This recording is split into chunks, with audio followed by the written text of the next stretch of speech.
street, you country sloop. Are you blind?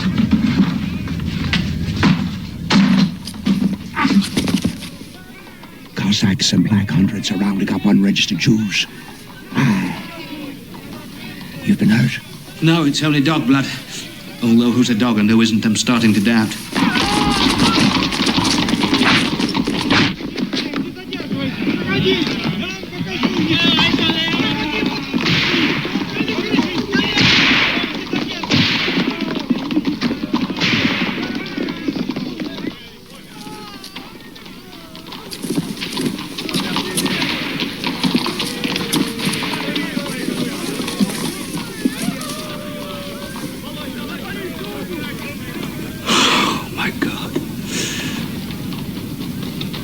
There must be some way out for us. There is. Join the Zionists. They understand such things. No. You'll excuse me. I'm non-Zionist. Non-socialist also. Non-political as well. And completely non-religious. To describe a horse, you explain what he's not, huh? Who needs a horse described? Needs glasses. But what if your papers are in order? Are the streets still open? Is it possible to go into the Christian part of the city? The laws are too simple to believe.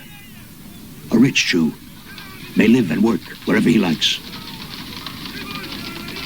But you're rich. An establishment like this.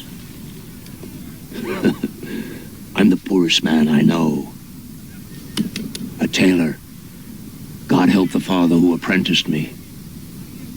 Like all others who have nothing, I not only have to live in the ghetto, I must work here also, but to walk outside of the ghetto, to spend a few kopecks for Christian merchandise. Yes, of course, why not? In Kiev, there is no such thing as a Jewish kopeck or a circumcised ruble, believe me. The same is true of the shtetl. I'm in the village.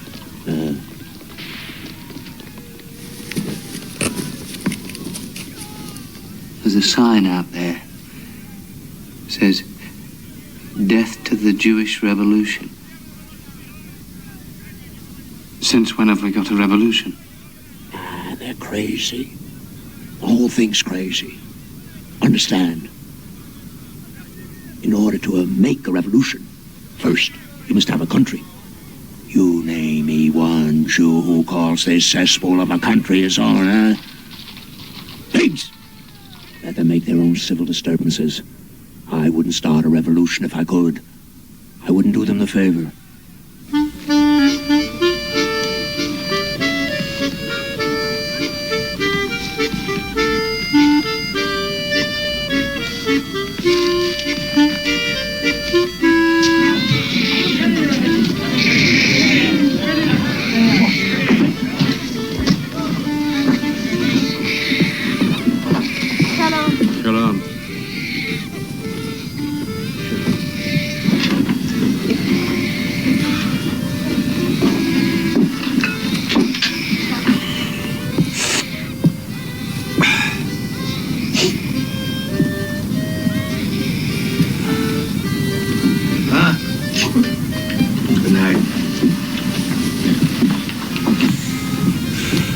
This place is worse than the village.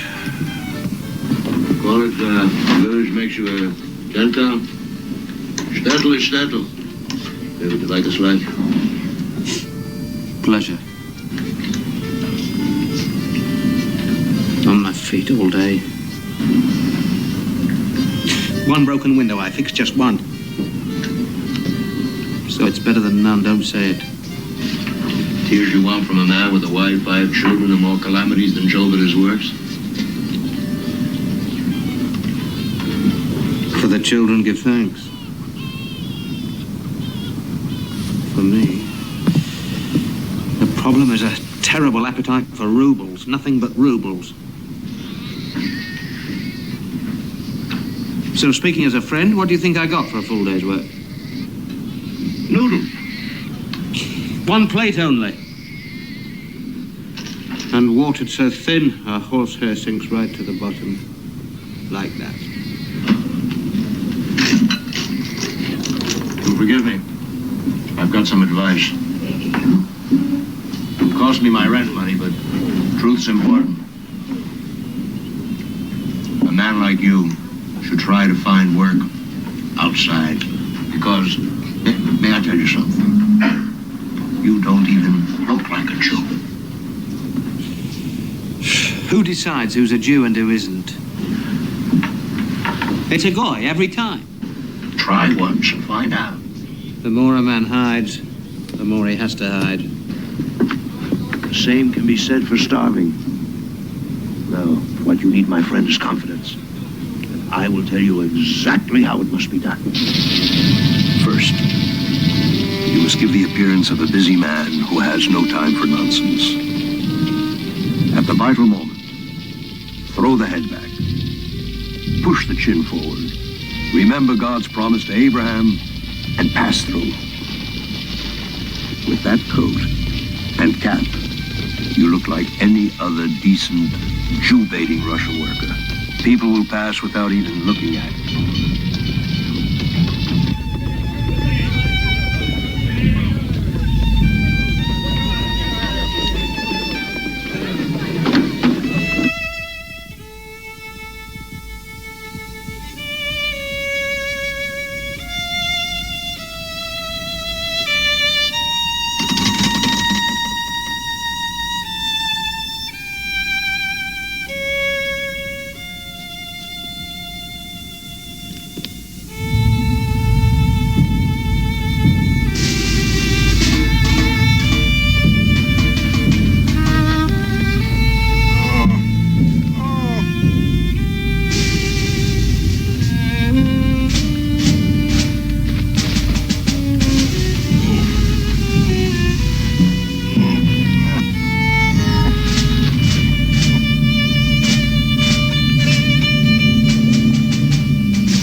Why did you have to fall across my path? Already I'm suspicious enough. Wake up. Trouble like you, I don't need.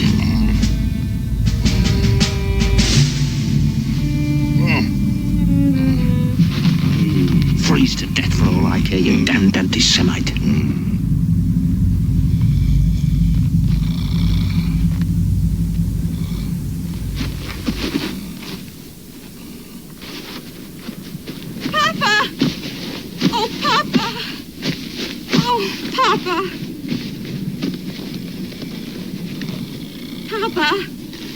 Papa, get up.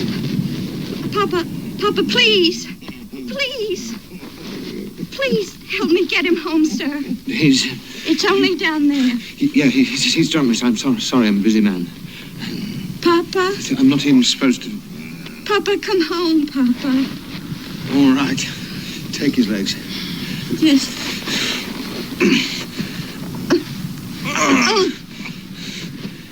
Yes. What? This way, miss. Yes. Papa.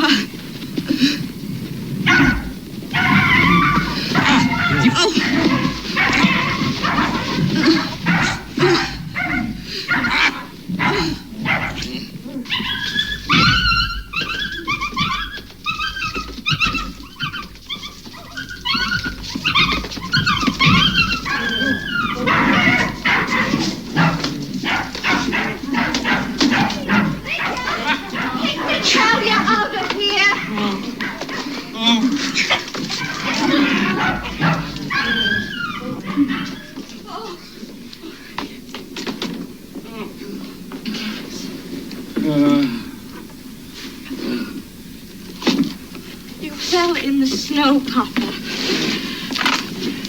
This gentleman found you and saved your life. A Christian. A Samaritan. No less. Thanks be to God.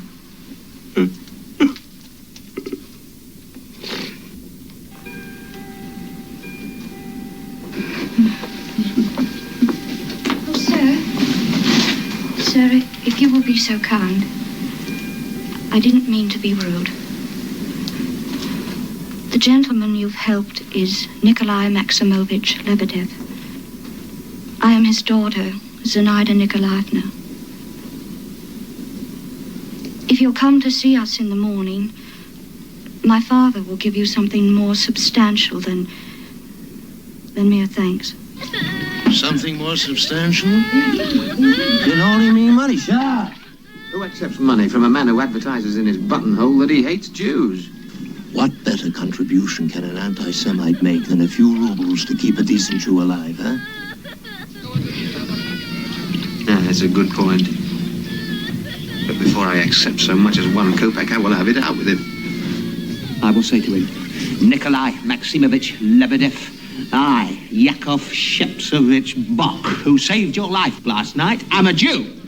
Now, if that makes any difference, you go to hell and take your money with you. Your name, sir? Yakov Ivanovich Dologushev. Exactly. Dologushev. A painter, I mean, also roofing and carpentry. Lydia, take Natalia. I am Nikolai Maximovich Lebedev. Please sit down. I am an honest man, Yakov Ivanovich, and I have much to thank you for. I might have died out there in the snow last night if you hadn't rescued me. Not many would.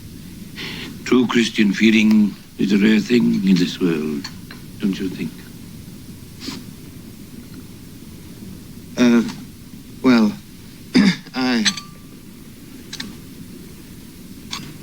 I seem to run into it almost everywhere. A man of your character would. I take it, of course, you are familiar with the Holy Scriptures. Well, I know the Psalms. Wonderful. You hear that, Zenaida? He knows the Psalms. You know, I find it almost impossible to read the Bible without breaking into tears. It's true. It's very true. No matter what he reads in it, he always weeps. Always. That is why I drink so much. You see, I feel the responsibility for the misfortunes of others. And I almost take upon myself the sorrows of life. I mean, when tonight I was a little child, I couldn't help crying over a poor little crippled leg, you know.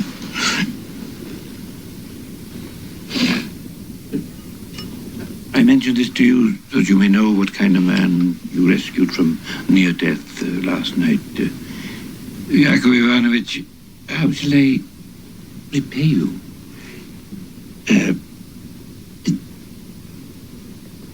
I have an empty apartment upstairs which needs repainting and papering. You care to undertake the work, I could pay you 40 rubles, which is more than I would ordinarily pay. But for a man for your sensitivity, the offer of work is surely a better reward than the mere payment of money. Don't you think? Of course you think. 40 rubles isn't wages. It's capital. The man is a member of the Black Hundreds. The girl makes me uneasy. And the dog is the worst anti-Semite I've ever run into. So I thought when you were through for the day, you might like to come down and have supper with me. Supper? Mm-hmm. Oh, no. But I have, that is, If you're worried about Papa, he's always so drunk by nightfall that we put him to bed.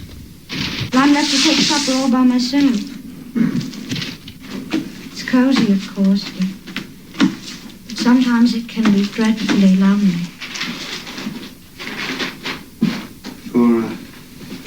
For loneliness, reading is always a cure. As for me, I'm too busy to eat. I have another room to do. Must be finished by tomorrow. Then make it tomorrow. We can have have supper, and if it's too late, you can spend the night here. What'd you make me do?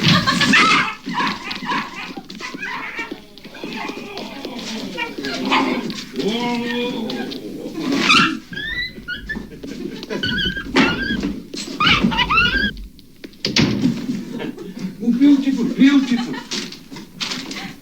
And honest, and if I may say so, an artistic piece of work. I knew you were an imposter from the beginning. Imposter? Well, you came to us as an ordinary worker, but I now see you are a man of many talents, and I mean to take advantage of you. Among my recent misfortunes has been the inheritance of small brickworks. It is operated at the moment by an excellent, remarkably dishonest person who goes by the name of Proshko. I would like to make him a righteous man by placing you in charge of the accounts. The job carries 50 rubles a month and free rent, and it entails living on the premises. Of course, living there's against the law. But if the job's promising, wouldn't be the first to buy counterfeit papers and kiss the cross. A poor joke. Counterfeit papers I'll never get.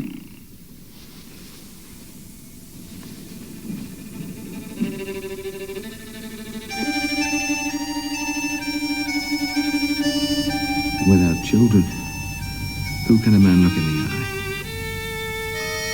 How can he take pride? How can a woman take pride when her husband won't sleep with her anymore? Who sleeps with a barren woman? 5.5 years of my life it's been, and what have I got to show for it? An empty bed! Razel! Where are you going? To find somebody who loves me!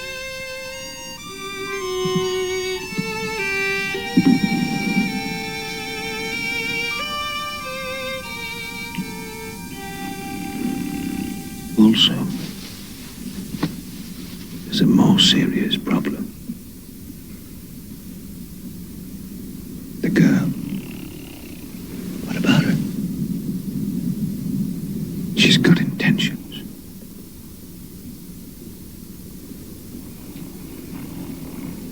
Sacrifices we all have to make. Take the job. Do you believe in romantic love, Yakov Bog? In what? Will you have a herring? Oh, no. No, but please, have some for yourself.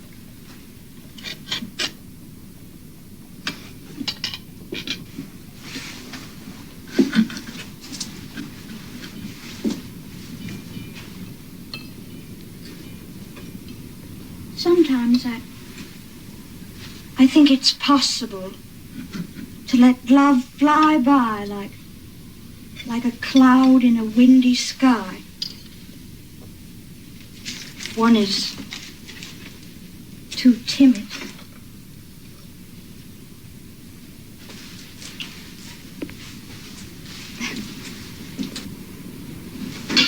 As you can see, from this house, I'm not likely to end up penniless. Certainly not.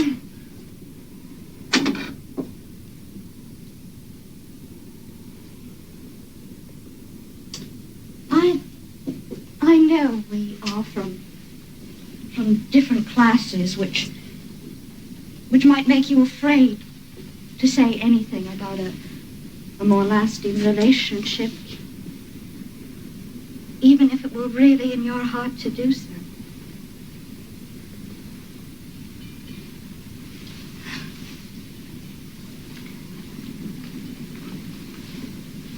I've warmed it for you.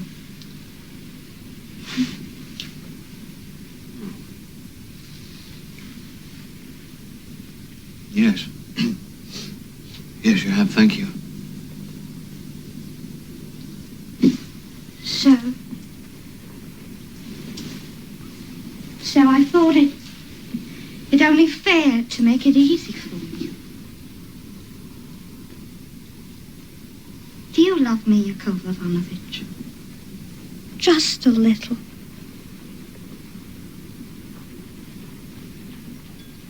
I'm sorry, Zinaida Nikolaevna. I don't love you.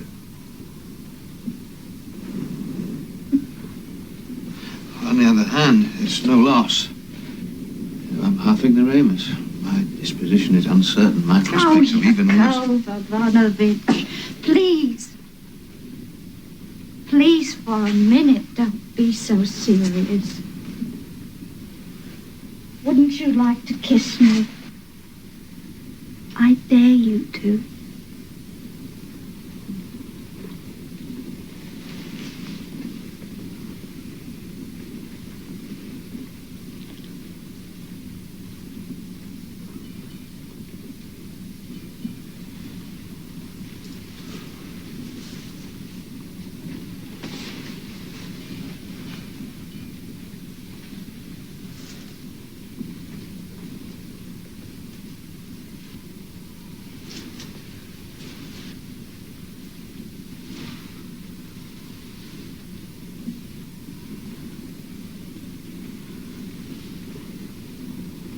My leg is ugly, but my face is sometimes pretty. Often I can see that men notice me,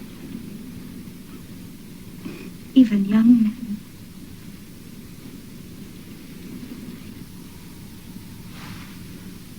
Would you care to visit my room?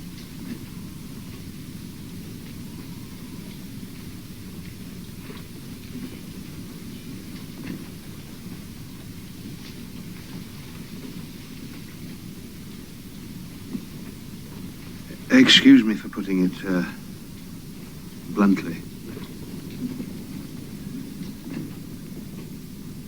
If you are innocent, it would be better not to go any further. I say this out of respect for you.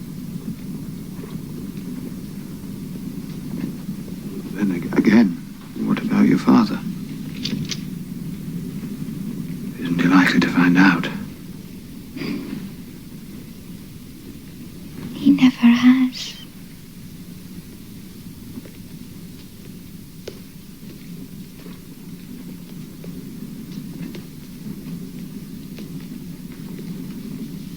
You may get ready there. My bedroom is here.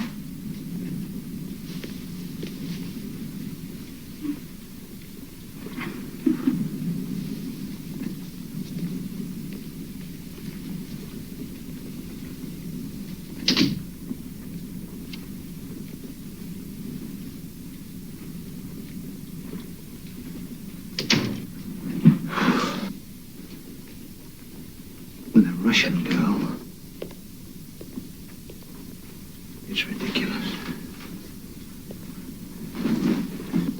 If I said Jew out loud, she'd screech like a hoot owl.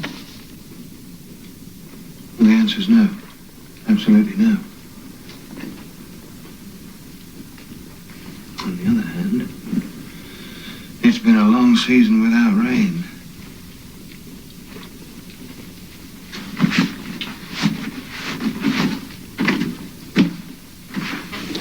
Take off your clothes in the house of a goy in the most anti-Semitic town in Russia. Are you out of your mind? Yes.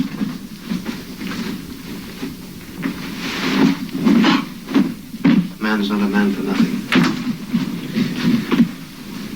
Besides, who wants to give offense?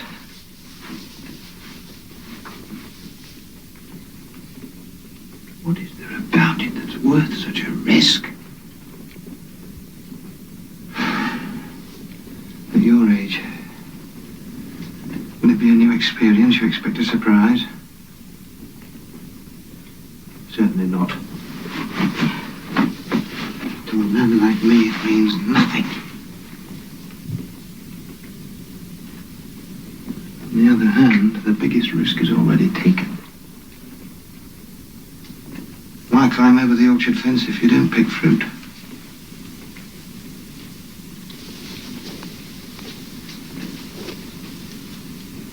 Also, there's a job to think of.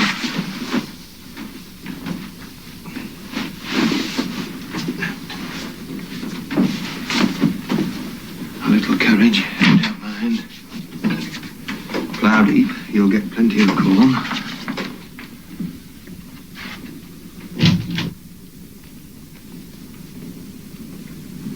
My God, a stool pigeon.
Yakov Ivanovich,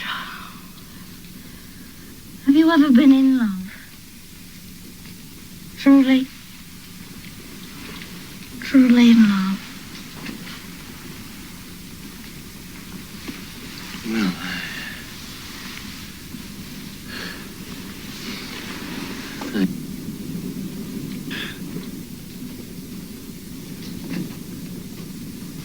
you're unclean.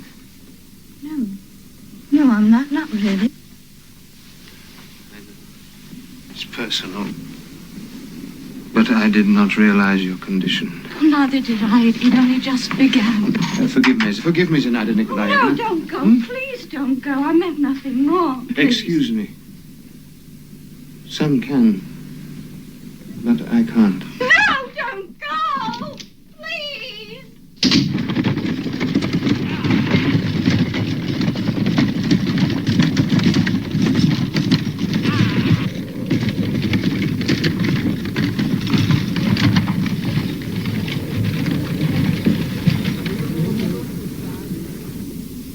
Begging your pardon, Proshko, which I do most sincerely.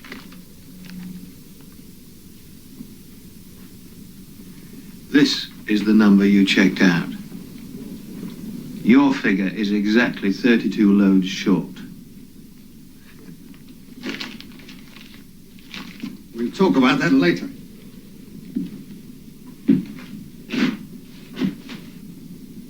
It's my job as foreman to see that all papers are registered with the police. Hand them over. That's very kind of you, Proshko, but Nikolai Maximovich has already taken care of my papers. You know something? You don't speak Russian like a workman. You speak it like a boss. For but 100 rubles, you're some bastard of a stool pigeon. With you, it would come out only 68, still 32 short.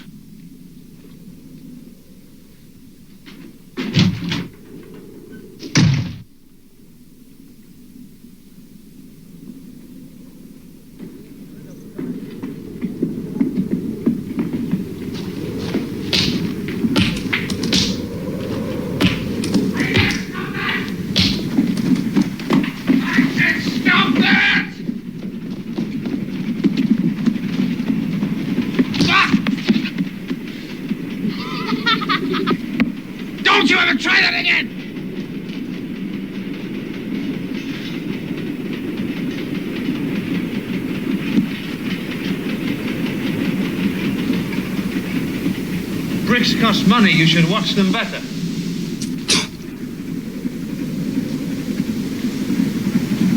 An intelligent answer, that's not.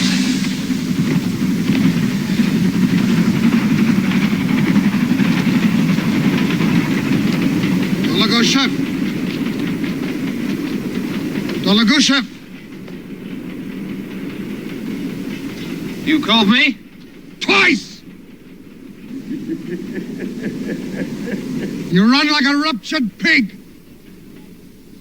A pig would recognize!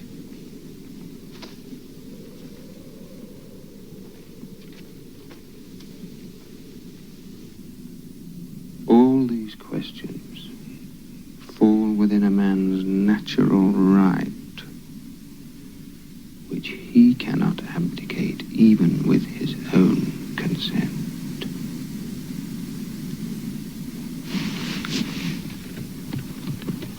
Even with his own consent,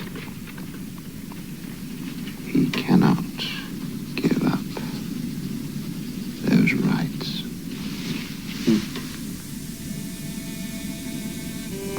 A great man. Great thoughts.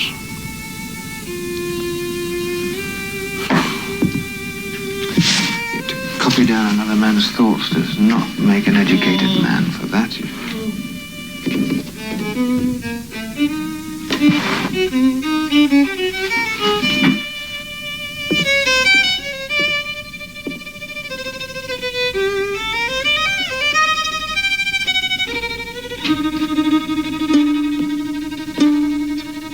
Who is it?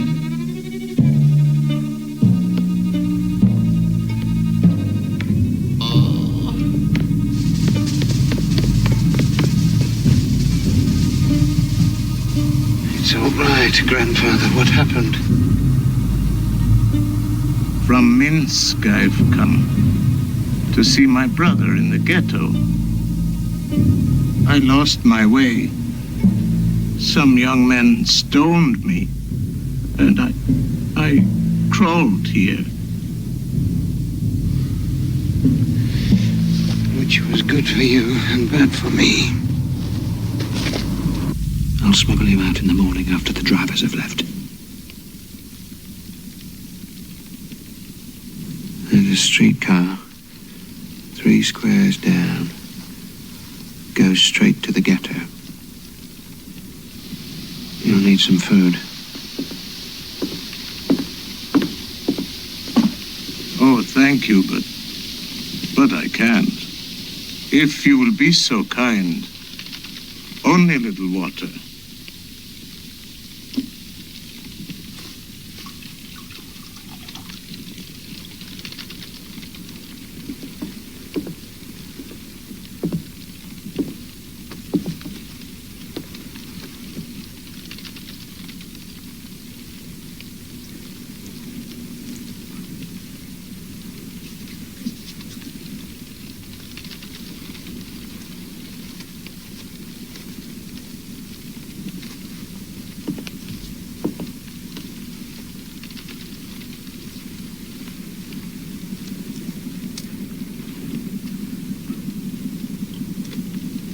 Passover.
I am Colonel Ivan Bodyansky. Chief of Secret Police for Kiev. In the name of His Majesty Nicholas II, I arrest you.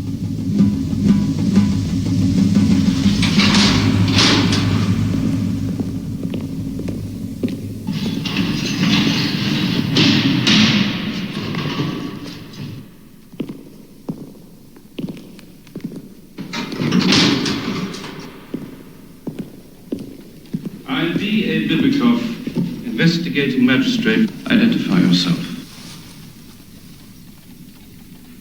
Yakov Bog, Your Honor. A Jew, of course. Anyone can see it. It was stupid to try to deceive. I admitted it instantly. I admitted it all the way here. I admit it now. It's my task to find out why you are imprisoned and how long you are likely to remain here. In order to do that, I must know a good deal more about you than I do now.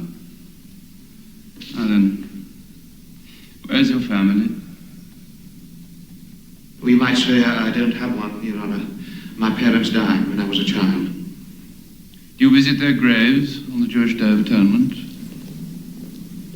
Not since I grew up. Dead is dead. Do you have any children or a wife? No children. In 5.5 years, my wife couldn't get pregnant. Finally, I stopped trying. And then, well, to put it frankly, she was unfaithful, Your Honor. She ran off with an unknown party. If she hadn't run off, I'd have stayed in the shtetl where I belong, the village, I mean. Well, at this very moment, I'd be sitting down to supper, such as it was, although it could have been worse.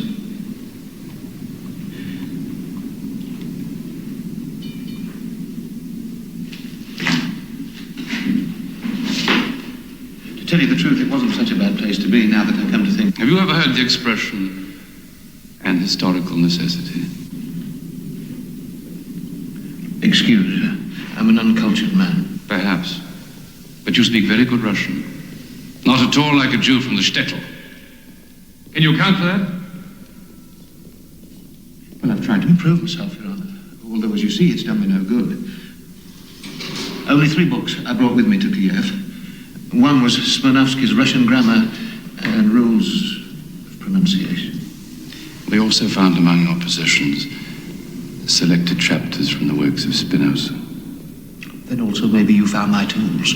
If Your Honor will excuse me, those tools are by living without them. Why, of all philosophers, did you choose to read Spinoza? Because he was a Jew? No. Oh, no, not at all. I was tricked into taking that book as payment for a job, and I cursed myself for it. It was only later when I began to read it that I found I couldn't put it down. What do you take his philosophy to be? Well, that's difficult for a half-ignorant man to know. I'm only asking you that because I read Spinoza myself.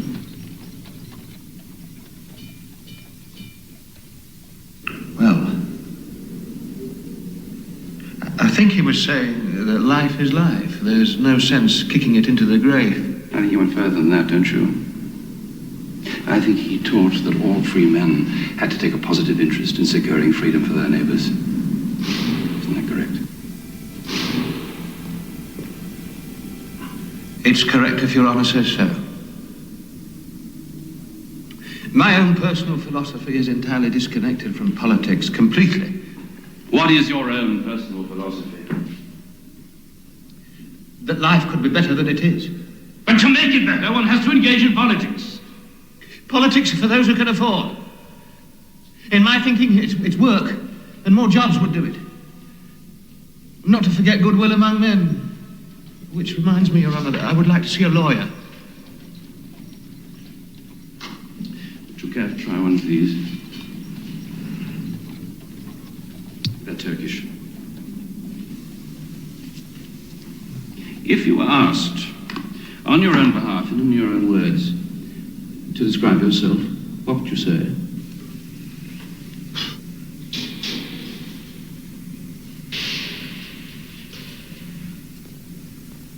Well,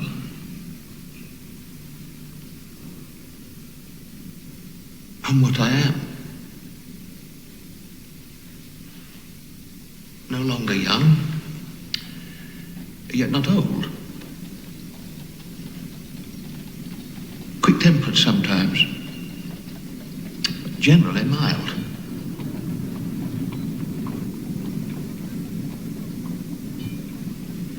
In strange circumstances,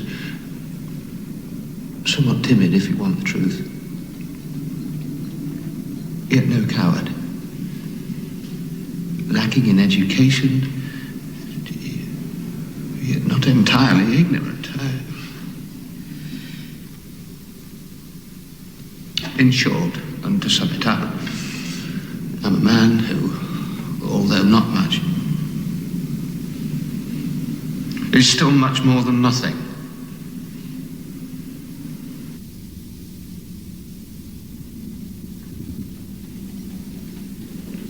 About the lawyer.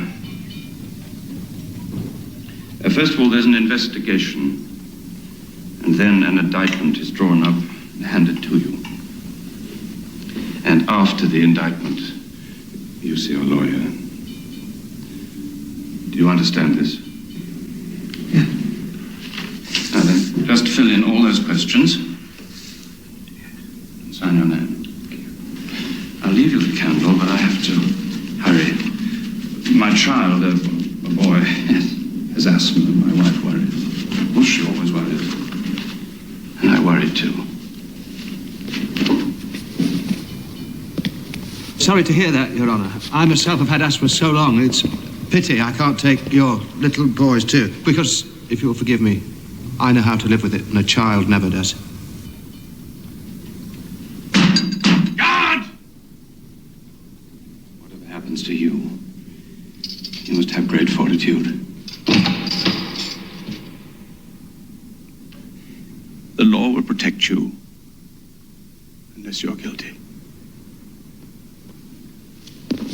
Guilty? On what? Sexual assault on the person of Zinaida Nikolaevna. It's not true, Zinaida Nikolaevna. I did not try to assault you. It's not true at all. Silence. Sit down at once. He's lying, and he knows it. He rushed at me, all lusting and lecturing with no clothes on at all. Only by screaming did I save myself and make him run away. How do you explain this attempted rape? I didn't attempt, and it wasn't rape. She invited me to her bedroom, and I went. Maybe I shouldn't have done. But considering a man's nature, what's so unusual? She was lying in bed, and she pulled the covers down for me to get in beside her, and I did. That's not true. He's lying. And then?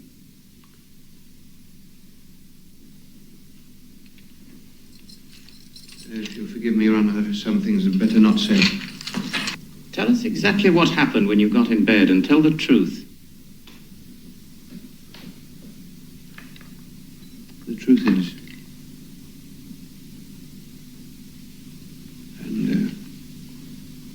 truth, Your Honour, being something almost always that you don't know at the time and discover afterwards.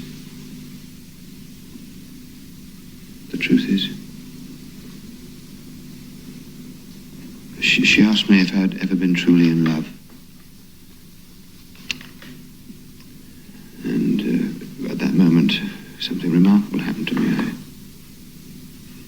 I realized that I had been in love. And everything inside me went sick at what I'd once had and lost. So I jumped out of that bed and got out of that house as fast as I could, and that's the truth of it. Why? Lies and more lies. I asked him nothing. It wasn't because he thought of another woman.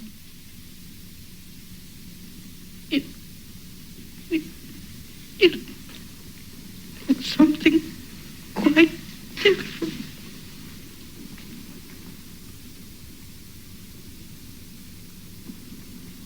You needn't trouble you any more. Van Simonovich will take you down to her carriage.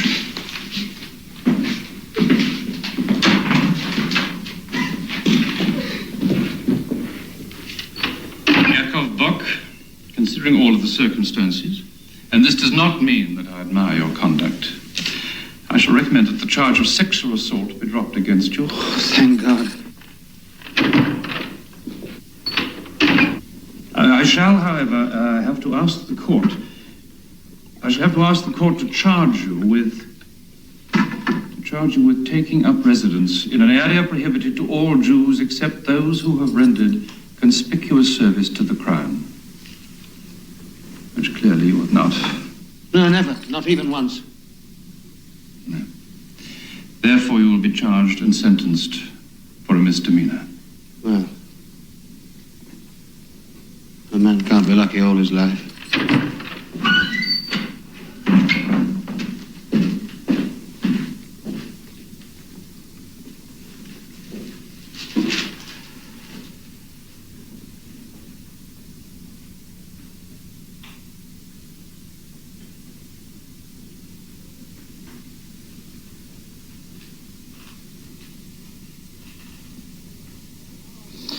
I now ask you to state whether you are a member of the following political organizations: Social Democrats, Socialist Revolutionists, or any other groups, including the Jewish Bund, Zionist or whatever ilk or stripe, Samists or Volkspartei. In the interests of saving time, may I say that the prisoner's negative answers are already in the record. I beg to inform the investigating magistrate that I have no interest in saving time. I take these Jewish revolutionaries much more seriously than you do. Time is completely immaterial to me. Now listen to my next question most carefully, Yakov Bog. What do you Jews mean by the word afikomen? I think it's a matzah used in the Passover ceremony. Is it magic?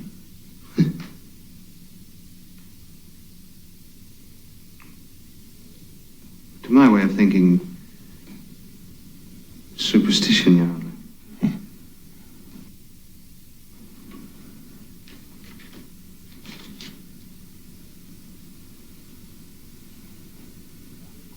This was found in your room at the brickworks. How did it get there?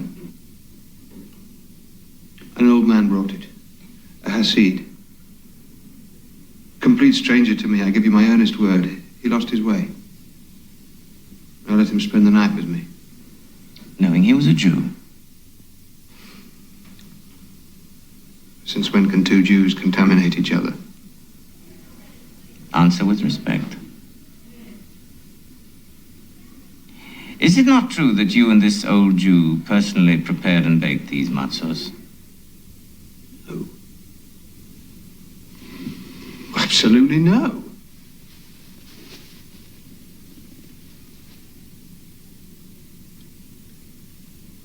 Have you seen this before? The old man had been hit on the head with a rock. So I used part of my shirt. I used it to wipe the blood away.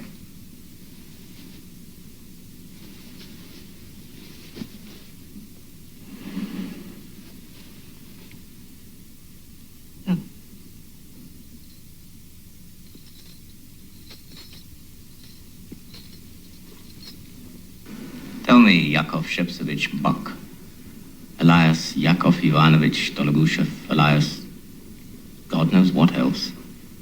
Did you ever chase any children out of the brickworks?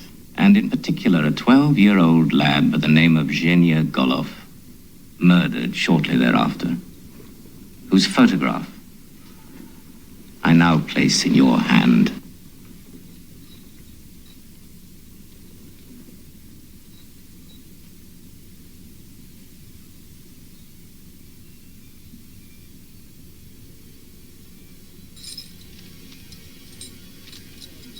Tell me, Yankel Jew, why are you trembling?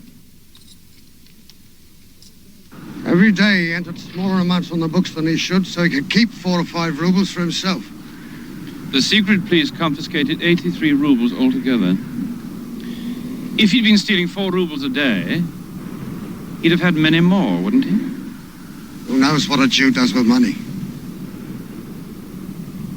Maybe it went for buying the candy he was always trying to catch those children with. Sometimes they had to fight to get away from him.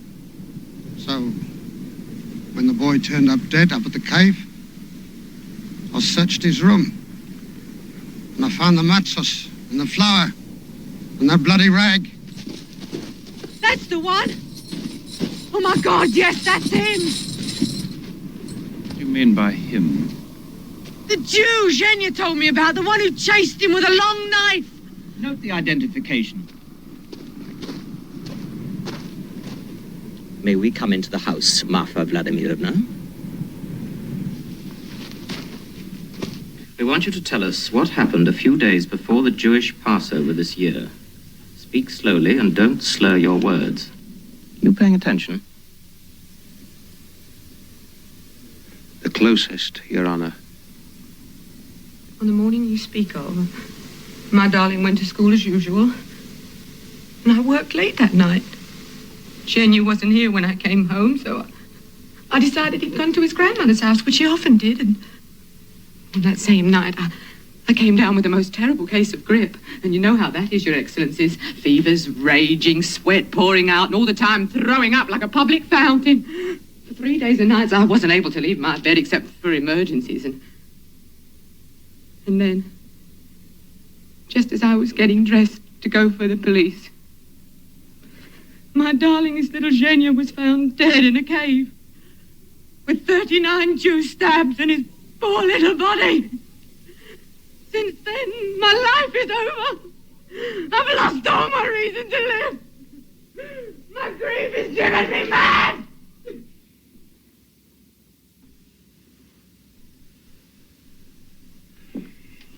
Why did you wait so long before deciding to tell the police? In my condition, with all solids gone and everything dribble-drabble turning to water, when twice in one night I wasn't able to jump fast. Get on with the story. What did Zhenya tell you about the Jew prior to the murder? He told me that one day the Jew chased him with a long knife. And he said, the next time I'll kill you once and for all. My blessed Zhenya. He was to be a priest. Did I tell you, Father? He said he saw a bottle of blood on the Jew's table. There was no bottle of blood on my table. Jam is not blood! Blood is not jam! Be quiet! Why didn't you turn to put that gun away? The man is trained and manacled. I think we have what we came for. I think not. I must exercise my prerogative and question the witness. Why do you persecute me when you know I'm unwell? What have I ever done to you? We've done nothing to each other. That's not the point. Have you ever received stolen goods from a gang of thieves, one of whom was your lover? Is it not also true that a year ago, last January, you threw carbolic acid into his eyes and blinded him for life? A man to whom she has since been reconciled. He used to beat me up, and I defended myself. Once he smashed me in the eye so hard it ran yellow pus for 3 weeks. Besides, as you say, I still see him. He thinks the world of me. And isn't it also true that he beat your boy so severely that he lost consciousness? He killed my baby! He killed my baby! Zhenya! Next, he undressed the lad, then prayed over him, and then stabbed him in certain places. 13 stabs in the region of the heart, 13 in the throat, 13 on the face, collecting his poor lifeblood in bottles, while the child screamed for mercy and wept for a world he would never see again. You're crying, what for? For the child, Your Honor. Who else? Then you're ready to confess. I cannot confess to what I have not done. You know, more and more the evidence seems to indicate that you're as much a victim of the Jewish nation as the child you killed. In other words, it was their idea, not yours. Hmm?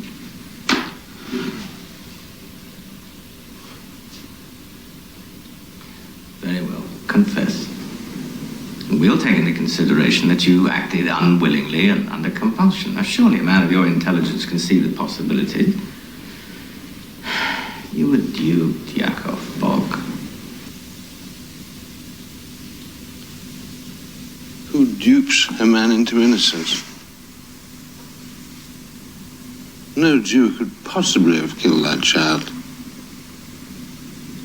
It's written in all the books, no blood.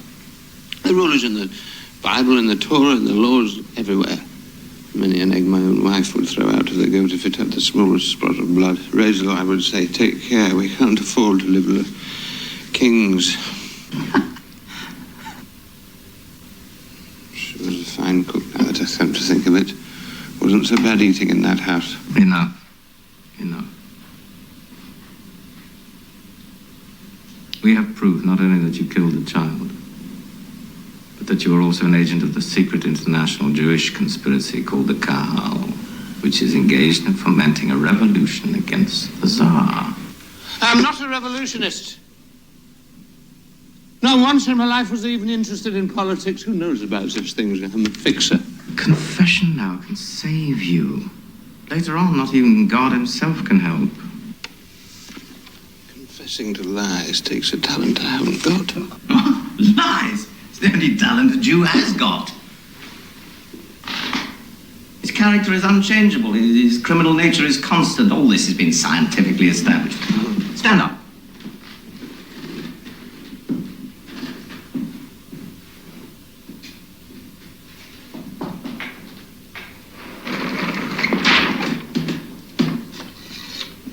Jewish noses.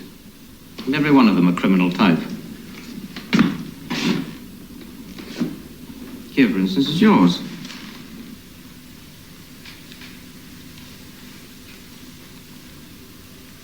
Here's yours. Ah. A witty man.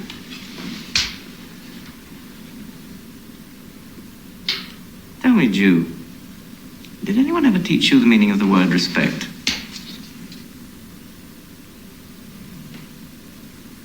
Yes.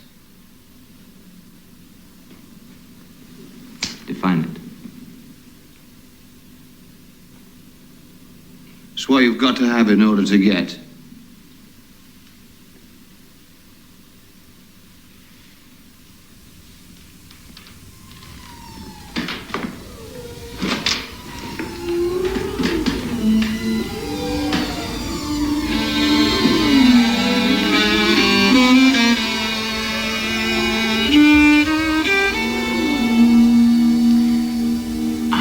Get you transferred to the preliminary confinement cell, Kiev prison.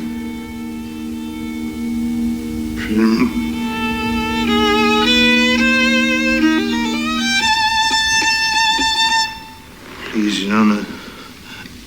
I've been over 5 months in jail, Mr. Bill. Mr. Bibikov said. You can cry to Mr. Bibikov from now till doomsday. It'll do you no good. I'll keep you in prison till the flesh rots off your bones.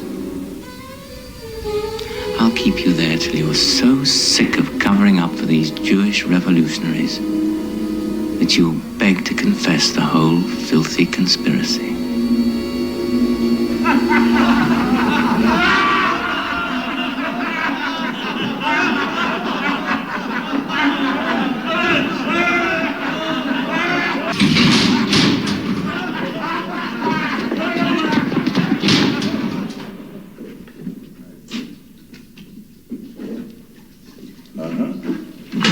A new one.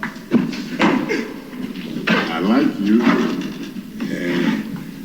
That soft skin. And all that hair. Didn't cut it off, did they? Ooh, it's lovely. You're not a stool pigeon, are you? No. Of course you're not. Kiss me, sweetheart. Gently, brother. We're still strangers. I smell Jew. Hey, you bastards! We got another Jew! And this one's mine. You're gonna be my mama. You know that, you stinking yid?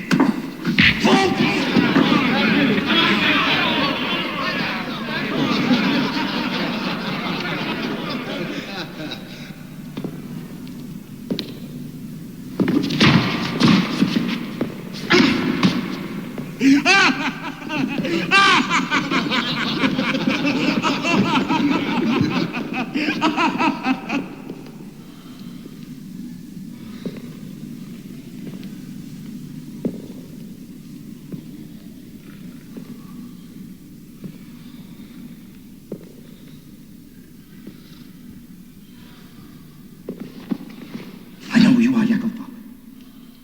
I'm a Jew, too.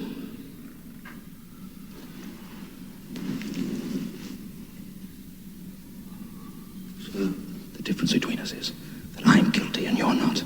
And for that alone, I have admiration for you. It's more than I've got for myself. Who needs it? I'm getting out tomorrow. Is there anybody you want to write to on the outside? Oh, no. No, I don't want to break any rules. I'm in enough trouble as it is. My lawyer will be here to pick me up. Anything you want to write, I'll slip it to him. Nobody searches a lawyer. Besides, I've got nothing to write with. Use this. It's a pleasure to be in the same jail with you. You're a martyr for all of us. Not by my wish, I'm not. Dear Earl Latke, I don't want to make trouble for a poor tailor with 5 children and arthritis. But I got myself into serious trouble and am now in Kiev prison on Dogorozitsky Street. I know it's impossible, but try to help me as soon as you can. Your former tenant, Yakov Bog. Why are you limping? My shoes don't fit. May you live forever a cripple in hell. Don't expect tomorrow, man. I'm a counterfeiter. I have 5 small children and a nervous wife.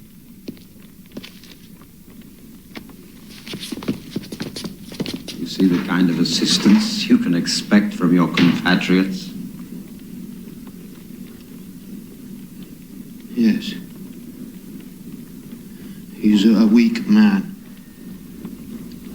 To me, a dead man also.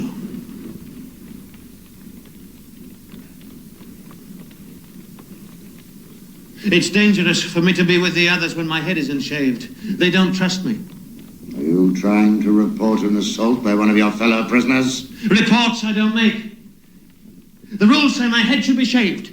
Rules are rules. And we make them. And we're going to keep you in solitary until you confess. You damn bloodsucker.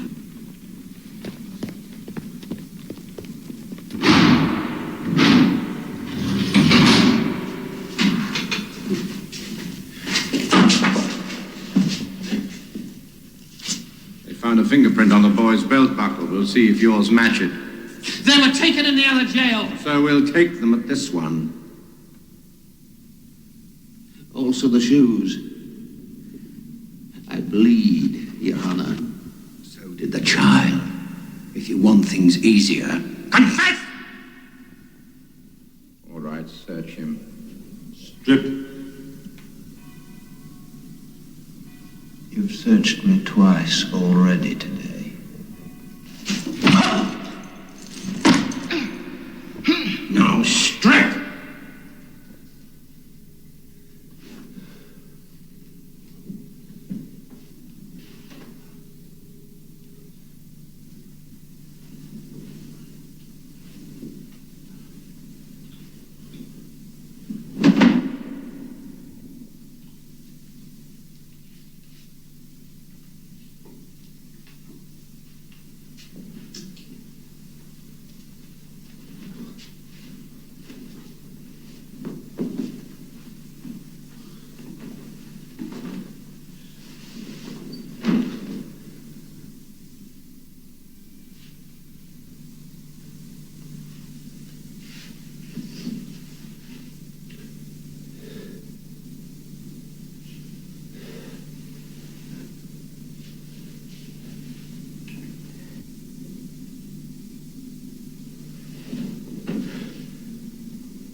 Open your mouth.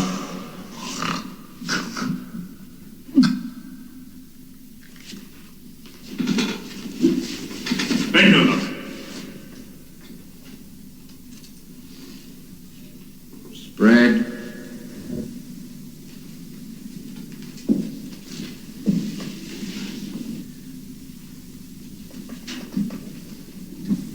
Stops!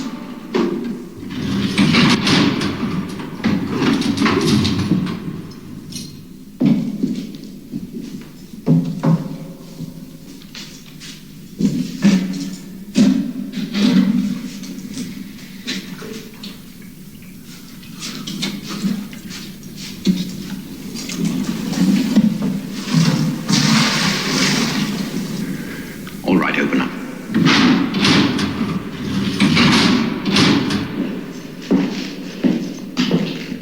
A message from your friend Bibikov. He thinks you should confess!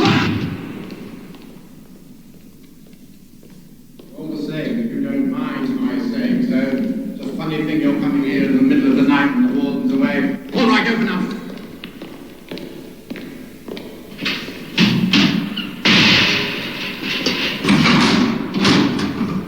Prison personnel will wait across the corridor, and the door will be closed.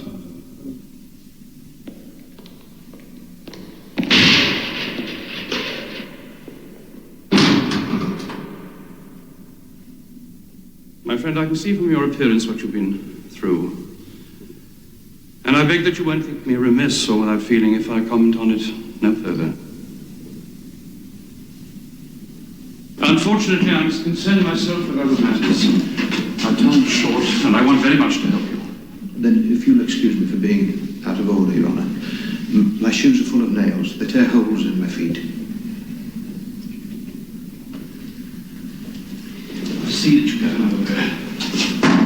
Would you care for a cigarette? One of my Turkish beauties. I'd only wasted. My asthma's come back. I'm sorry. How's your little boy?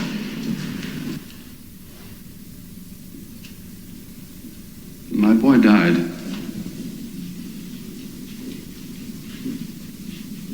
What can a man say? Nothing. Death says it all. Now listen, I returned this evening from St. Petersburg, where I asked Count Oreevsky, the Minister of Justice, to drop all charges against you except illegal residence. And did he? What did he say? My dear Boris Alexandrovich, that's rather more difficult than you may think. How can we keep a man in prison for 9 months as a ritual murderer and then indict him for the misdemeanor of illegal residence? In my view, he shouldn't have been indicted at all. I'm inclined to agree with you. However, by now the affair has attracted so much attention that the prestige of the government is at stake.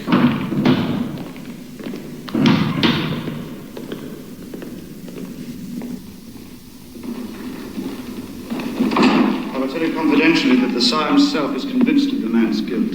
He receives weekly reports on the case. He is especially impressed with the expert religious testimony of Father Anastasi. Father Anastasi is a defrocked fanatic. He has no religion and no church but his own. I'm aware of that. Why don't you tell the Tsar that his religious expert is a charlatan? On the day that you inform His Majesty that the monk Rasputin is a charlatan, which he is, I would be delighted to say the same of Father Anastasi. In the second decade of the 20th century, does Your Excellency seriously mean to indict a man for ritual murder? Do you think I'm such an idiot as to believe all these stories about the Jews? Of course not. There's no Jewish problem in Russia, nor anywhere else for that matter. There's only the problem of human nature.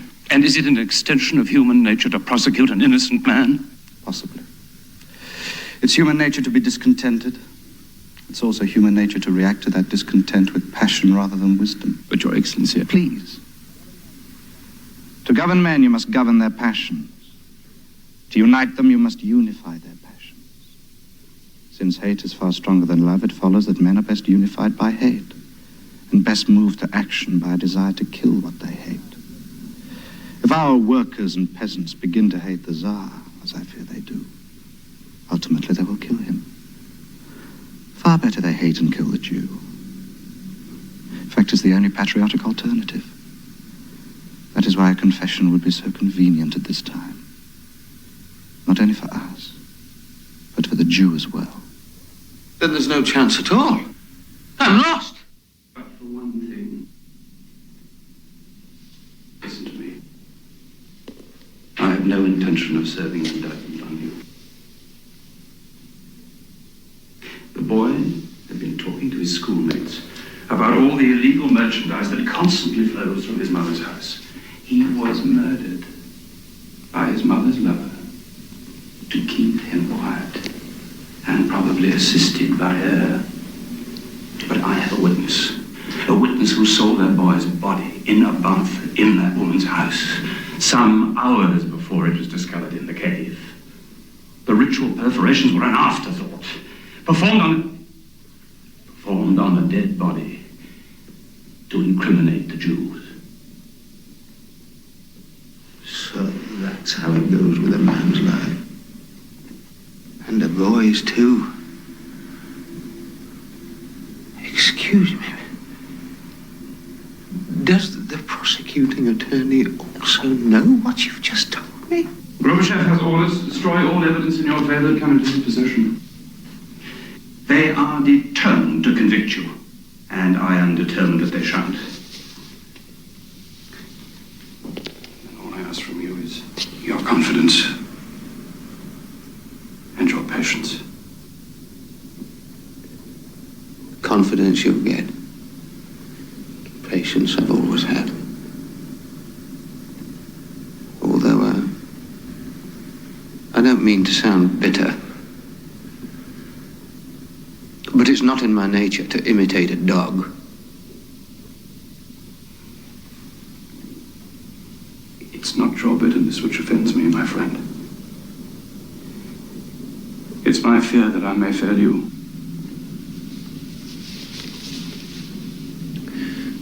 Why should you fail me? Who can tell? I stayed too long.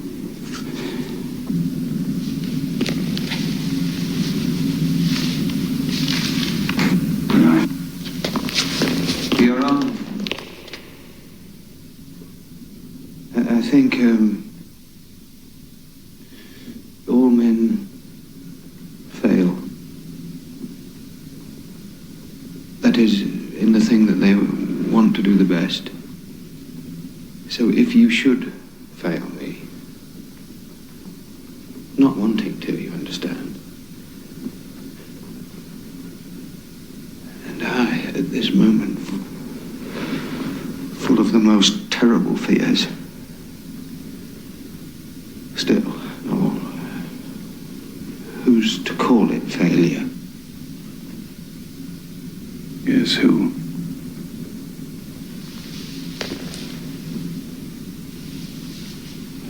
Who indeed? It's not madness that turns the world upside down. It's conscience.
Get your shoes on. My feet. I don't give a damn about your feet. Get your shoes on!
Now, I'll regret it later.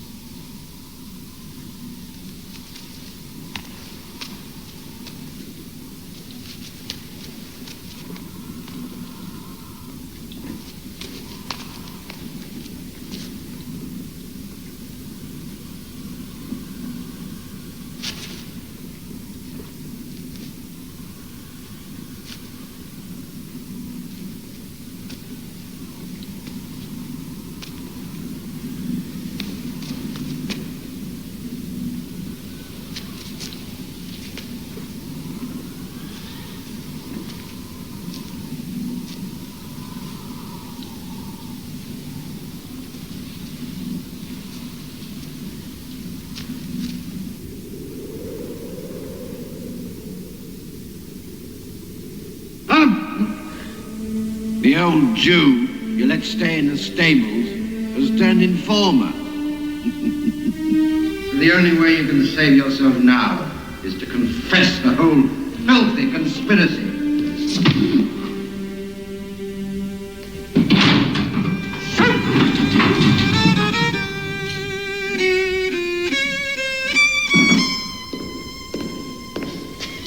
I can't stand here all day.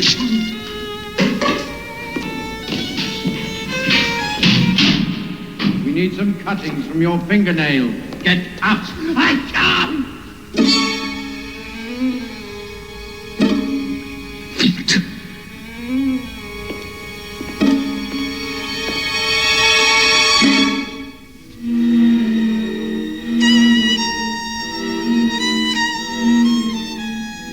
Take him to the infirmary. We'll get the clippings while we're there. Now move!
This will be good for you, Bog.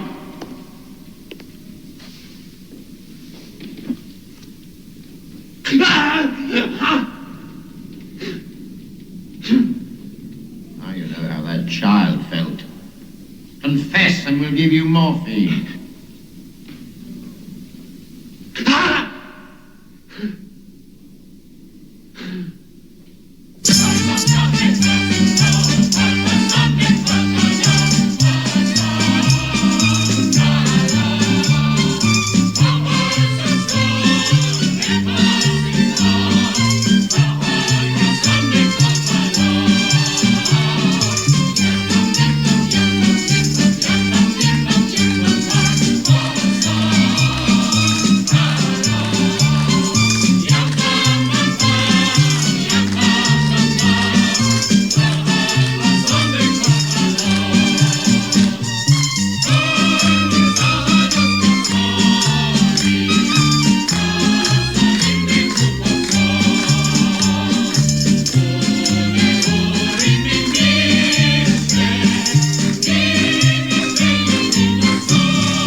You'll be a better man if you practice your Jewish faith.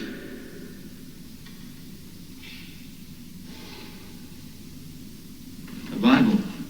A Christian Bible, thank God.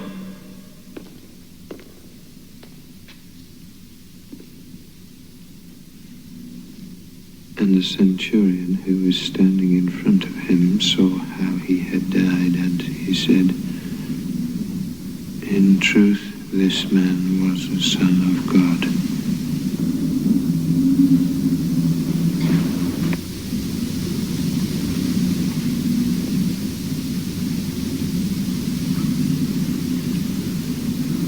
Poor carpenter.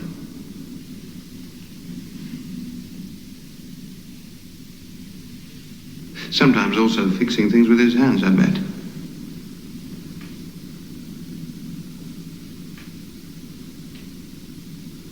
The last Jew of the house of David and the first Christian.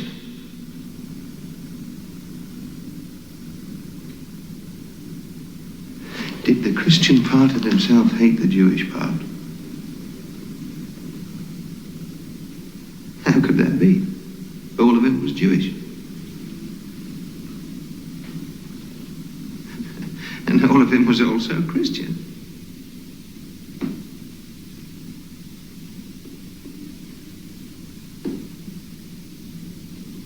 Besides, he was no hater. What are you jabbering about?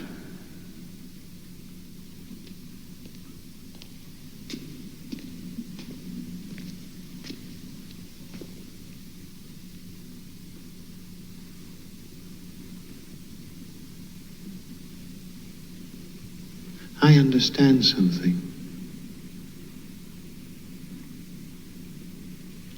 Who hates the Jew, or any other man, hates Jesus. To be anti-Semitic, you've first got to be anti-Christian.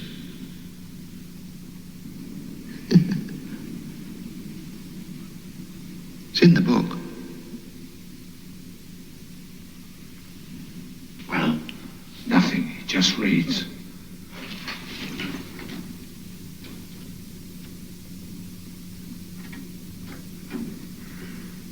No magic words, no praying, no incantations with a shawl and a skull cap. No, sir. Dear Lord, forgive this poor Hebrew for his sins, and let him forgive us for sinning against him. Do you forgive?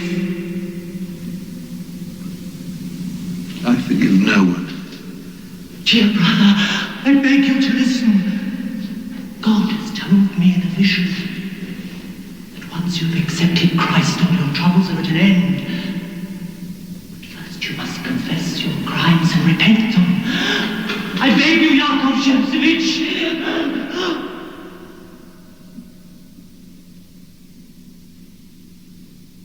Thou hast heard me, O Father. Thou hast heard. Blessed be thy holy name.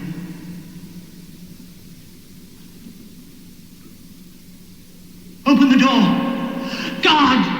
Guard! Open the door! For God's sake, what happened?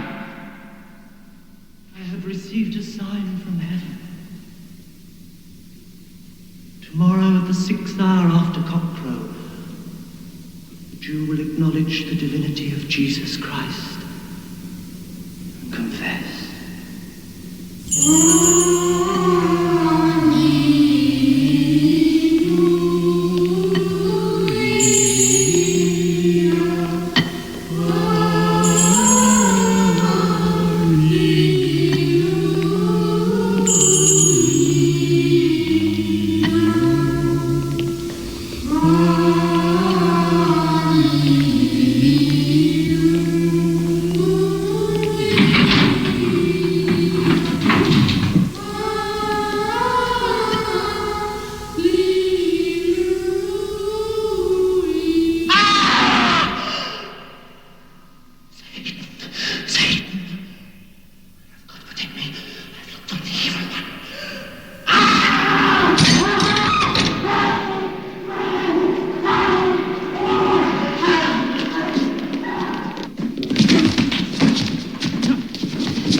have you, Razorline? Where did you go? Why did you leave me? I'm lost, Razor. I'm lost at the bottom of a deep pit. I'm smothering to death. My life bleeds away in thin air. And also, I'm going mad.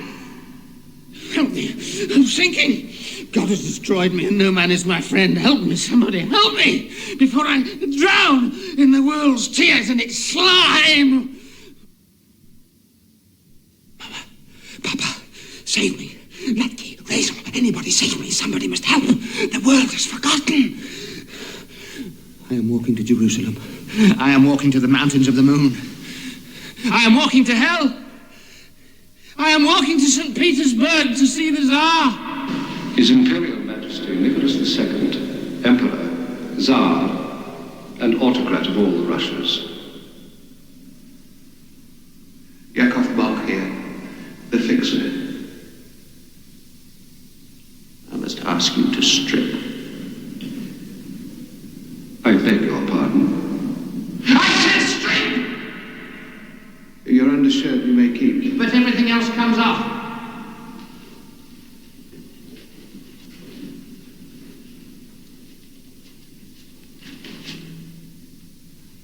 Why? Because I must search you. For what? For mercy. No. What is it shoving about like this? The King of Bulgaria! I'll leave you alone now. Remember, you have 2 minutes, no more. Get on with it.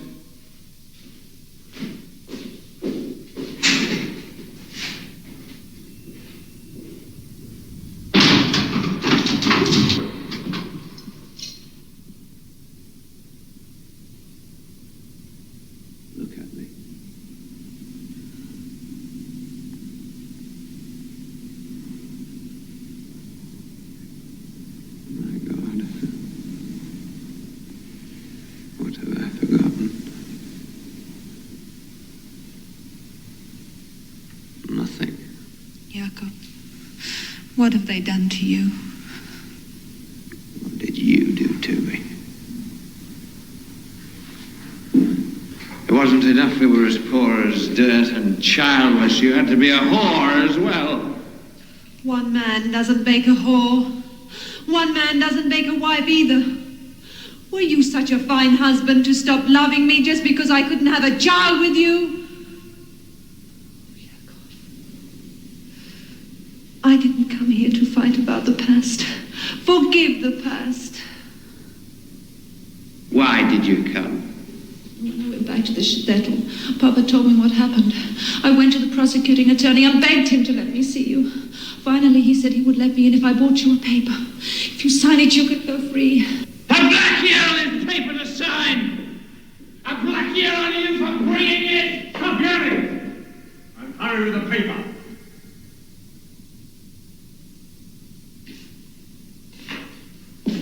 That's why you came. To betray me. Not just once, but twice! It was the only way I could get in. That's not really why I came. I came to cry.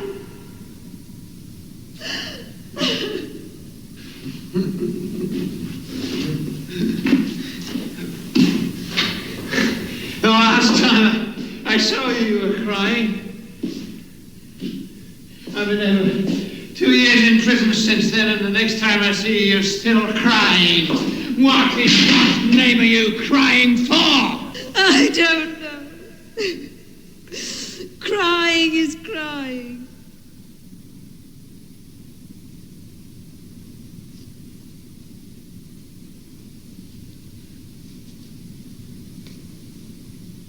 Stop it.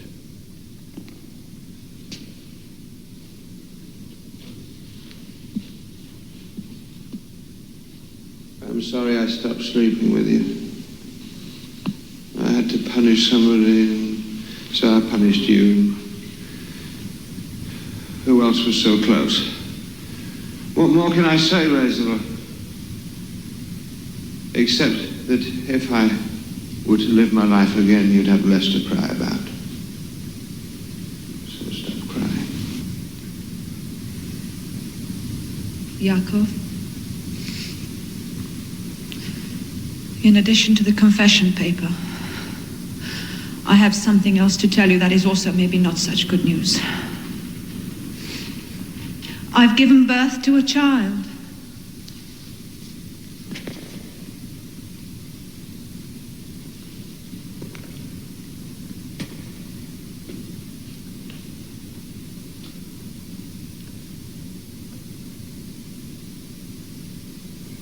It was about time.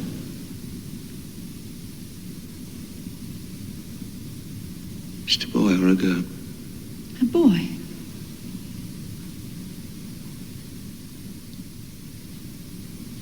He's got a name? Hartman, after my grandfather. It's a good name. Healthy. Yes. One would expect. Except for asthma. I personally have never had a day's sickness in my life. Yakov, you don't understand. It's been 2.5 years since I left you. Stop it! The boy's not a year old yet.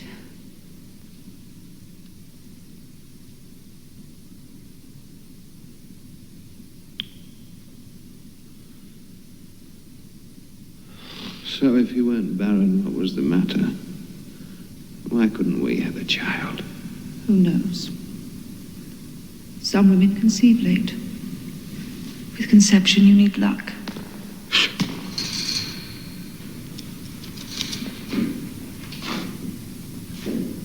Luck I was always short of. I'm the kind of man who finds it perilous just to be alive.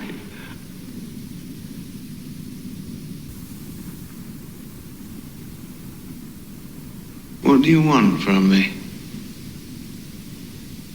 Make things easier. If you wouldn't mind saying you were the child's father. Oh, still, if you can't, you can't.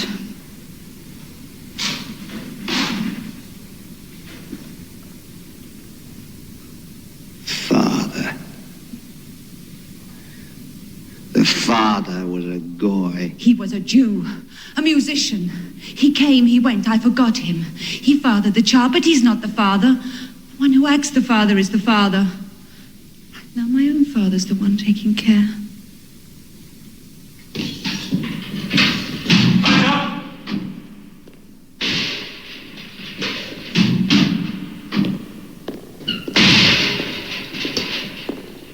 Get the paper signed and get out. Give me the paper.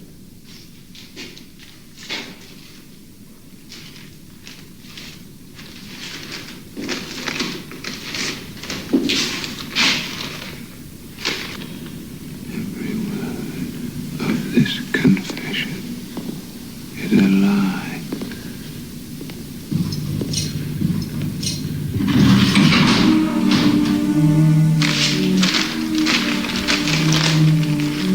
I declare myself to be the father of Hartman, the infant son of my wife, Rachel Bog. Please help the mother and child. For this, amidst all my trouble, I'll be grateful. Yakov Bog.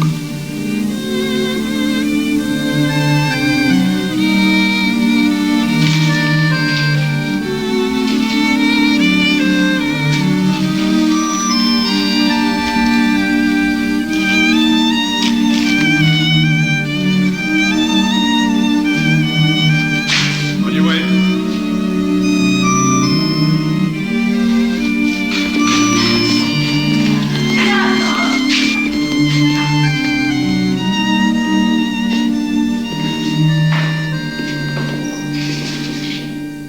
The British protest contains 240 names, including the Archbishop of Canterbury, the Archbishop of York, the Cardinal Bourne, and the Archbishop Primate of Ireland.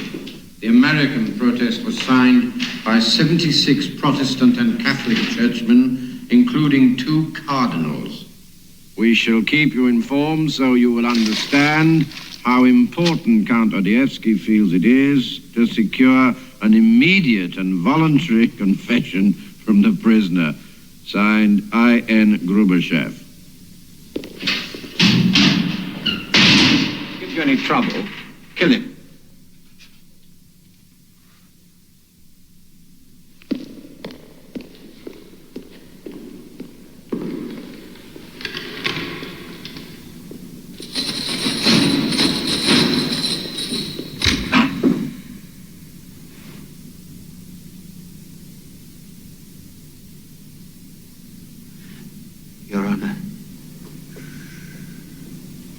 These people are devoid of all morality. I begin to fear they may also try to kill you. Is that why you're here, Mr. Bibikov? No, not really.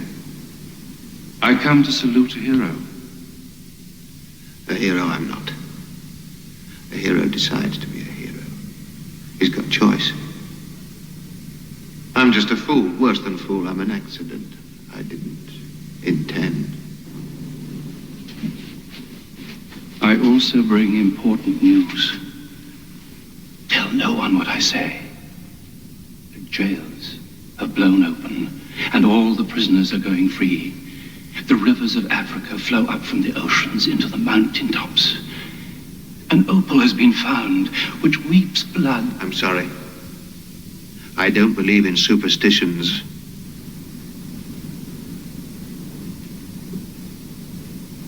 Then why do you talk to one? Of course. It isn't you at all. Then it must be my ghost. You've got visitors.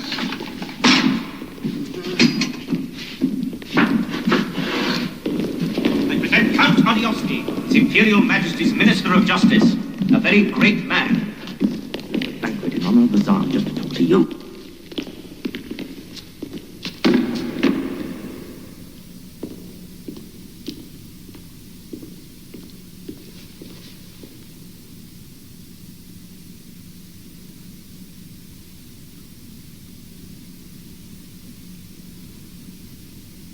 I'm tired. I must sit down. If you want to shoot me, call the guard. He's got a gun. Please.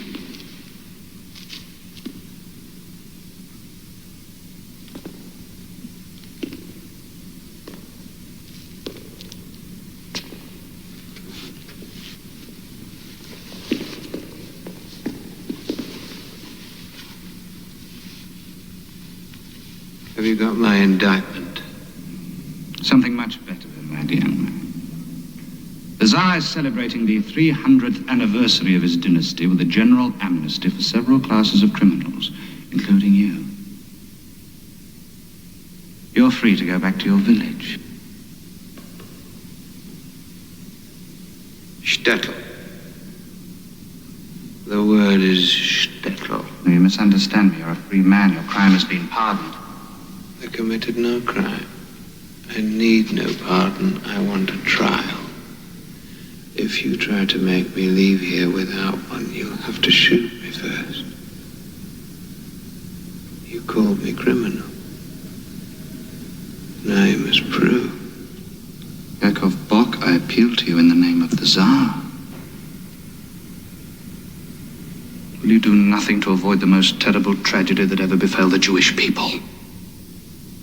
What I do, I will do at my trial. Are you mad? No. No.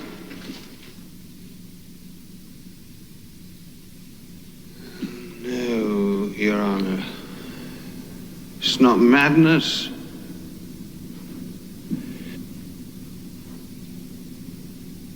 It's,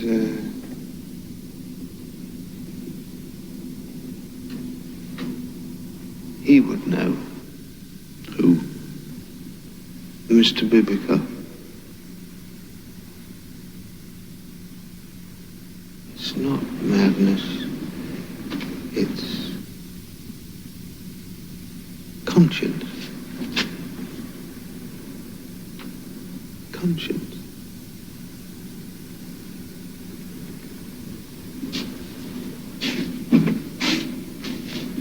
It was a terrible thing to kill such a man.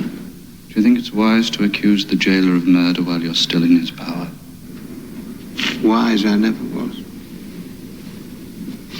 Something in myself has changed, Your Honor. I fear less and I hate more. Whom do you hate? Tsar, government, you.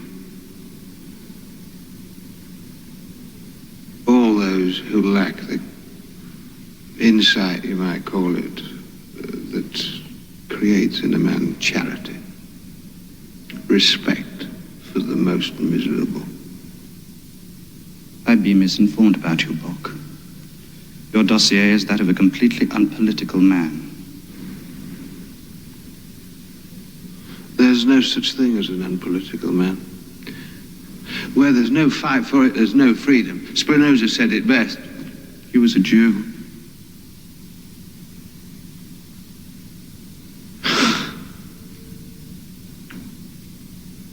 He said,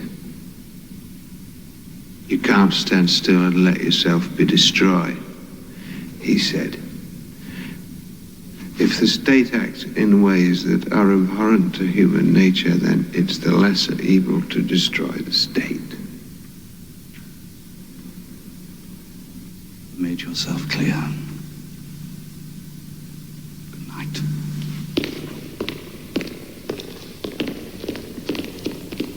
You have misjudged this man for 3 whole years. In so doing, you have compromised His Majesty's justice throughout the whole of Europe.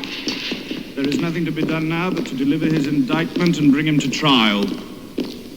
However, I must confess I've just had a terrible premonition. Of what, Your Excellency? If he comes to trial, they will acquit him. I saw it in his face, I saw it in his eyes. If he comes to trial? The chief warden, Grzyckoy. was 65 last June. He will retire tomorrow. The deputy warden, Pyatakov, will succeed him. Very good. If discreetly arranged, perhaps. However, the world has eyes, and all are on this Jew. And each eye is a potential witness to whatever may befall him. I don't want another Bibikov.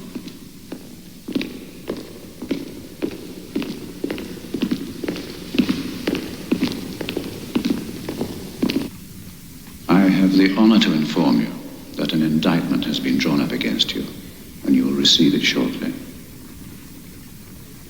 Oh.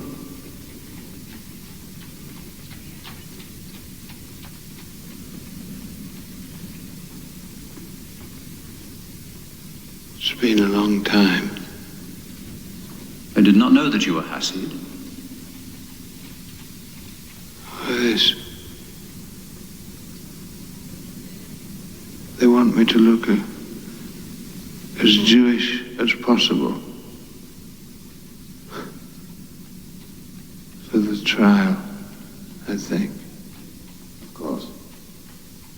Allow me to introduce myself. Julius Ostrovsky of the Kiev Bar. I want you to know that you stand for us all. I would consider it an honor to be in your place. It's without honor. It's nothing but a dirty suffering. And there isn't any honor in that.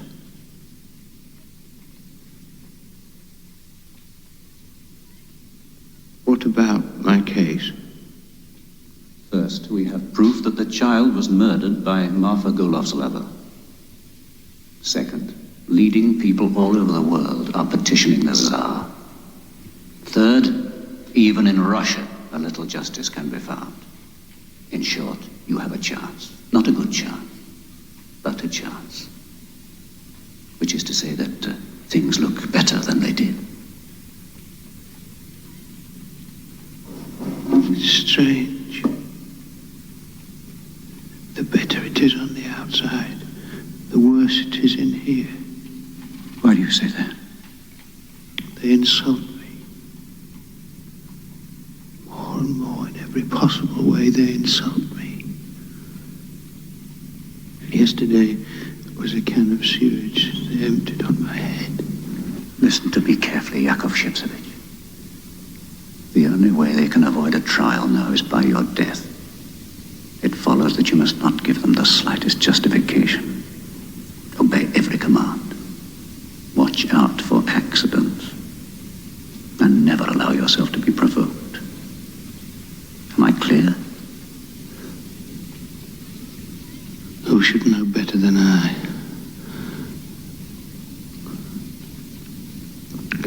They already killed Mr. Bibikov in my own cell block. Did you know that? We know it, but we can't prove it. Don't mention it to anyone.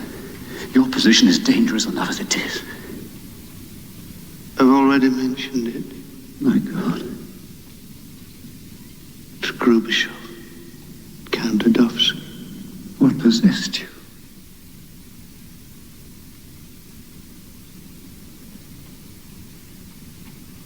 Anger. Anger you cannot afford. I beg you, Yakov Shepsevich, take care.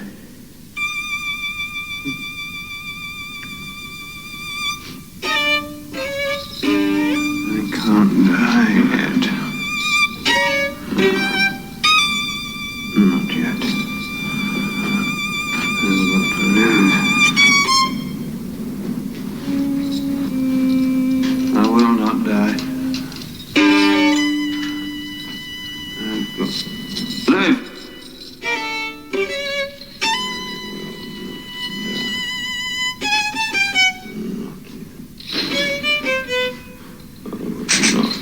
Die!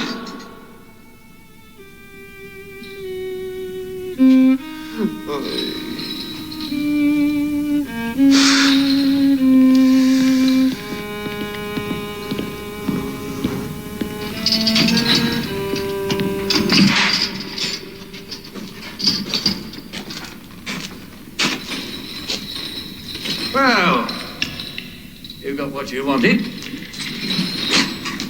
I hope they hang you for it. Your trial begins today.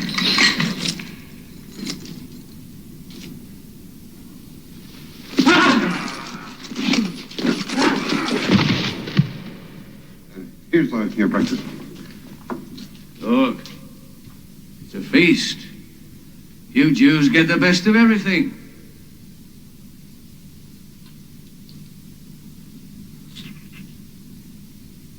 Eat it.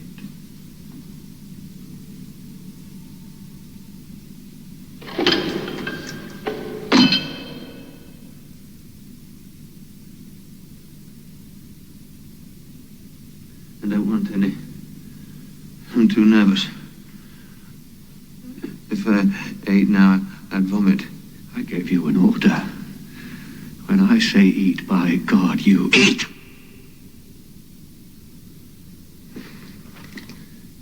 Start with the soup. Come along.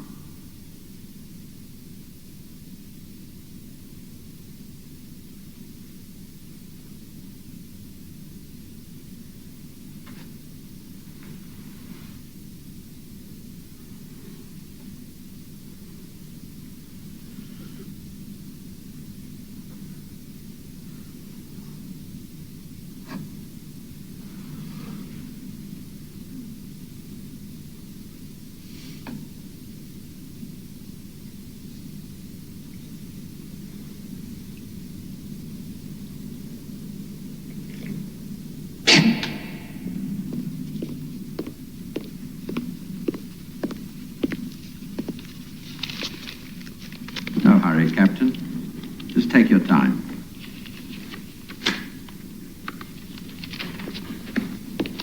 One thing I want understood, my dear Captain. Very clearly understood. The Jew is your prisoner now.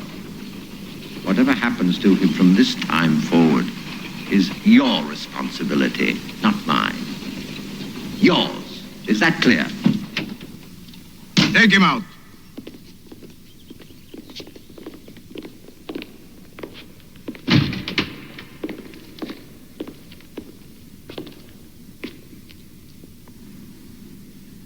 Take this animal back to his cell and search him thoroughly. He's already been searched. Search him again. I'm in different hands now. Not quite. I have received a telegram from Count Odoyevsky in St. Petersburg. His Majesty the Tsar is determined to avoid the slightest possibility of a dangerous incident. To that end, he has ordered an immediate and thorough search of the prisoner's person. Twice have searched me already. The guards saw me naked in the bathhouse. Quiet. Take him away. Back to yourself. Shave his head.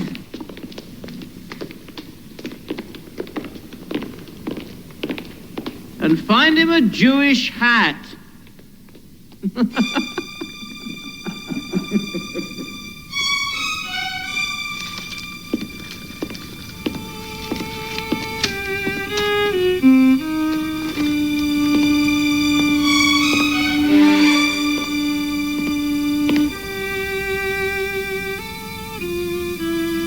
Open your mouth.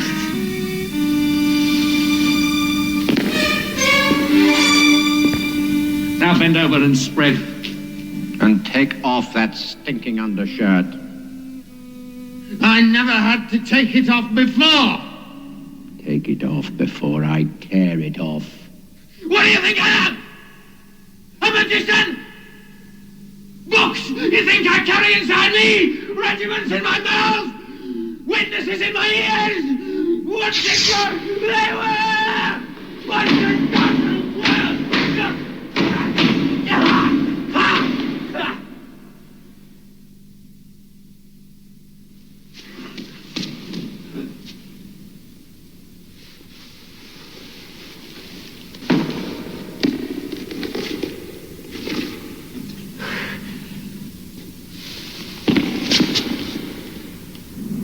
Your Honor.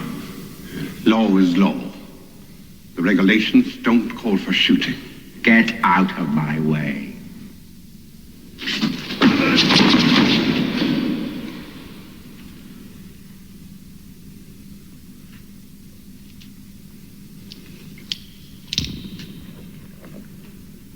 We have to obey regulations.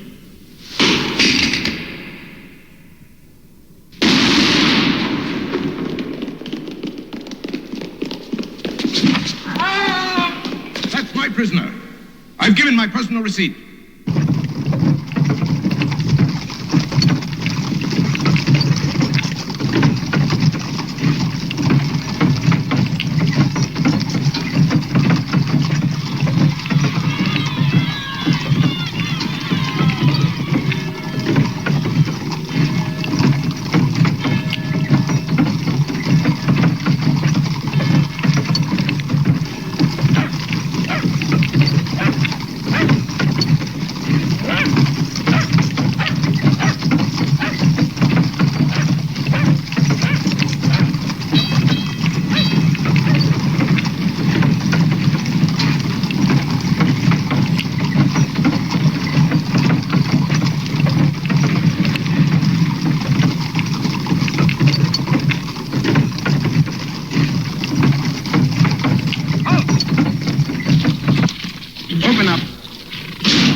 On your feet, Jew.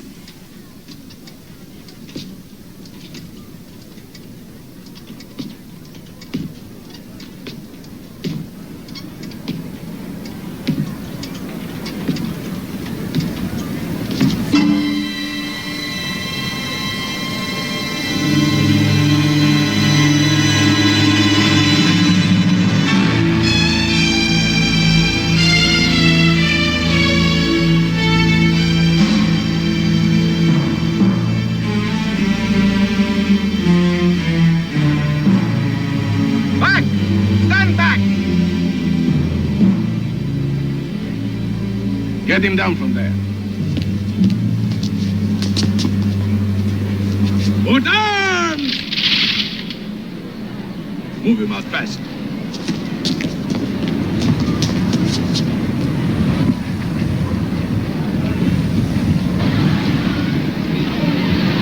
Do you think I'd try to run away after all the trouble it's taken me to get here?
Yakov Bog, a Jew, an innocent man.